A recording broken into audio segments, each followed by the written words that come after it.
Clip number 200۔ اس clip میں آپ قرآن پاک کی سورہ نساء کی آیت نمبر 92 سے 93 تک کی تلاوت، ترجمہ اور تفسیر قرآن صراط الجنان سنیں گے۔ بسم اللہ الرحمن الرحیم۔ ترجمہ: اللہ کے نام سے شروع جو نہایت مہربان رحمت والا ہے۔ وما كان لمؤمن أن يقتل مؤمنا إلا خطأ ومن قتل مؤمنا خطأ فتحرير رقبة مؤمنة ودية مسلمة إلى أهله إلا أن يصدقوا فإن كان من قوم عدو لكم وهو مؤمن فتحرير رقبة مؤمنة وَإِن كَانَ مِن قَوْمٍ بَيْنَكُمْ وَبَيْنَهُم مِّيثَاقٌ فَدِيَةٌ مُّسَلَّمَةٌ إِلَىٰ أَهْلِهِ وَتَحْرِيرُ رَقَبَةٍ مُّؤْمِنَةٍ فمن لم يجد فصيام شهرين متتابعين توبة من الله وكان الله عليما حكيما۔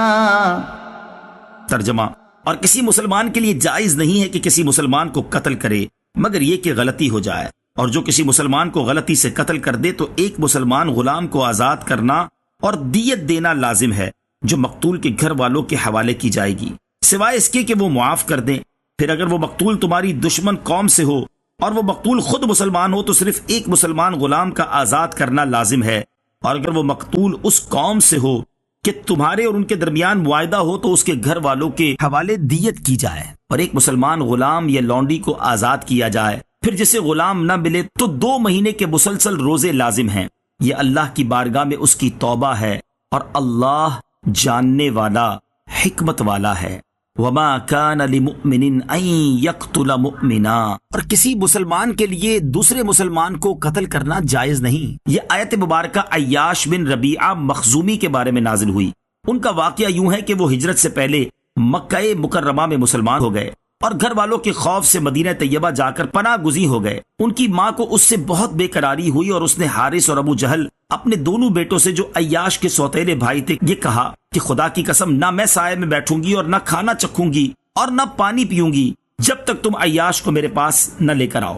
وہ دونوں حارث بن زید کو ساتھ لے کر تلاش کے لیے نکلے اور مدینہ طیبہ پہنچ کر عیاش کو پا لیا اور ان کو ماں کے جزا فضا کرنے، بے قراری اور کھانا پینا چھوڑنے کی خبر سنائی، اور اللہ عز و جل کے نام پر یہ عہد کیا کہ ہم دین کے متعلق تجھ سے کچھ نہ کہیں گے، بس تم مکہ مکرمہ چلو۔ اس طرح وہ عیاش کو مدینے سے نکال لائے اور مدینے سے باہر آ کر اس کو باندھا اور ہر ایک نے 100 کوڑے مارے۔ پھر ماں کے پاس لائے تو ماں نے کہا میں تیری مشقیں نہ کھولوں گی جب تک تو اپنا دین ترک نہ کرے گا۔ پھر عیاش کو دھوپ میں بندھا ہوا ڈال دیا، اور ان مصیبتوں میں مبتلا ہو کر عیاش نے ان کا کہا مان لیا اور اپنا دین ترک کر دیا۔ اس پر حارث بن زید نے عیاش کو ملامت کی اور کہا تو اسلام پر تھا، اگر یہ حق تھا تو نے حق کو چھوڑ دیا، اور اگر باطل تھا تو باطل دین پر رہا۔ یہ بات عیاش کو بڑی ناگوار گزری، اور عیاش نے حارث سے کہا کہ میں تجھے اکیلا پاؤں گا تو خدا کی قسم ضرور تمہیں قتل کر دوں گا۔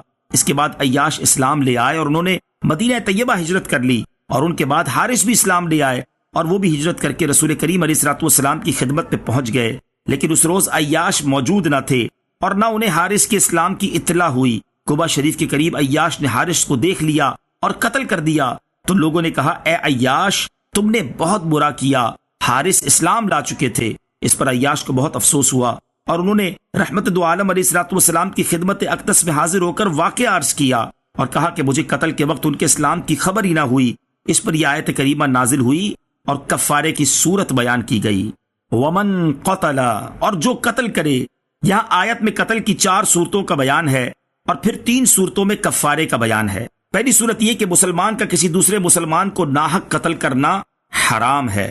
دوسری صورت یہ کہ مسلمان کسی دوسرے مسلمان کو غلطی سے قتل کر دے، جیسے شکار کو مار رہا ہو مگر گولی مسلمان کو لگ جائے، یا کسی کو حربی کافر سمجھ کر مارا لیکن قتل کے بعد معلوم ہوا کہ مقتول تو مسلمان ہے۔ اس صورت میں قاتل پر ایک غلام یا لونڈی کو آزاد کرنا لازم ہے، اور اس کے ساتھ وہ دیت بھی ادا کرے گا جو مقتول کے وارثوں کو دی جائے گی، اور وہ اسے میراث کی طرح تقسیم کر لیں۔ دیت مقتول کے ترکے کے حکم میں ہے، اس سے مقتول کا قرضہ بھی ادا کیا جائے گا اور وصیت بھی پوری کی جائے گی۔ ہاں اگر مقتول کے ورثہ دیت معاف کر دیں تو وہ معاف ہو جائے گی۔ تیسری صورت یہ ہے کہ اگر وہ مقتول دشمن قوم سے ہو لیکن وہ مقتول بذات خود مسلمان ہو تو صرف ایک مسلمان غلام آزاد کرنا لازم ہے اور دیت وغیرہ کچھ لازم نہ ہوگی۔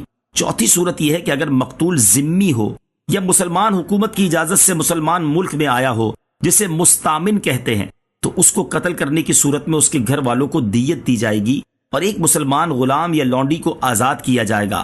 البتہ اگر غلام لونڈی نہ ملے، جیسے ہمارے زمانے میں غلام لونڈی ہیں ہی نہیں، تو پھر 2 مہینے کے مسلسل روزے رکھے جائیں گے۔ یہ یاد رہے کہ قتل خطا کے کفارے میں کافر غلام آزاد نہ کیا جائے گا، باقی کفارات میں حنفی مذہب میں ہر طرح کا غلام آزاد کر سکتے ہیں، جیسے روزے کا یا زہار کا کفارہ ہو۔